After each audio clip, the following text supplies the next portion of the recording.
मंगल भवन अमंगलहारी, द्रवहु सुदशरथ अजिर बिहारी।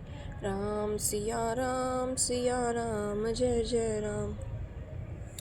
रामचरितमानस बालकांड दोहा।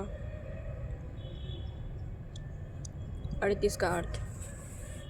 जिनके पास श्रद्धा रूपी राह खर्च नहीं है, वह संतों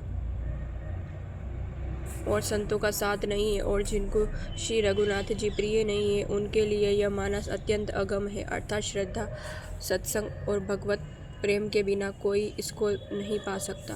जब हमें श्रद्धा, सत्संग और भगवत प्रेम होगा, तभी हम कुछ भी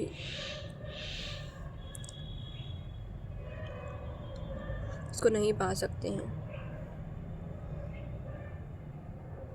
चौपाई 1 का अर्थ। यदि कोई मनुष्य कष्ट उठाकर वहां तक पहुंच भी जाए, तो वहां जाते ही उसे नींद रूपी जूड़ी आ जाती है। हृदय में मूर्खता रूपी बड़ा कड़ा झाड़ा लगने लगता है।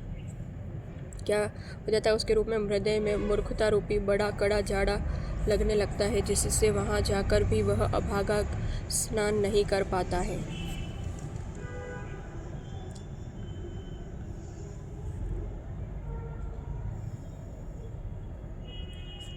चौपाई 2 का अर्थ।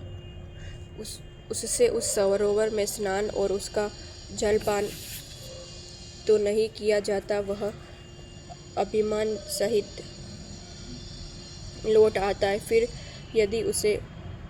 यदि कोई उससे वहाँ का हाल पूछने आता है, तो वह अपने अभाग्य की बात कहकर सरोवर की निंदा करके उसे समझाता है। रामचरितमानस बालकांड दोहा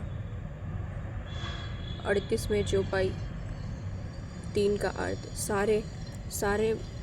सारे विघ्न उसको नहीं व्यापते, बाधा नहीं देते हैं। जिससे श्री राम जी सुंदर कृपा की दृष्टि देखते हैं, जिससे श्री रामचंद्र जी सुंदर कृपा की दृष्टि से देखते हैं, वही आदरपूर्वक इस सरोवर में स्नान करता है और महान भयानक त्रिपात से, आध्यात्मिक, अधिवैदिक, अधिभौतिक तापों से नहीं जलता है। चौपाई 4 का अर्थ।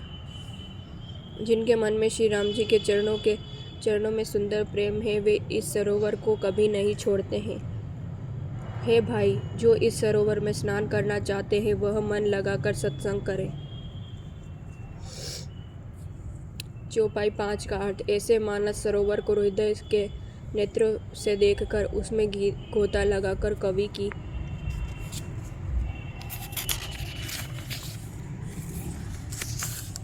बुद्धि निर्मल हो गई है, हृदय में आनंद और उत्साह भर गया है, प्रेम और आनंद का प्रवाह उमड़ आया है। चौपाई 6 का अर्थ। उससे वह सुंदर कविता रूपी नदी वह निकली है, जिसमें श्री राम जी का निर्मल यश रूपी जल भरा है। इस कविता रूपी नदी का नाम सरयू है, जो संपूर्ण सुंदर मंडलों की जड़ है। लोकमत और वेदमत इसके 2 सुंदर किनारे हैं।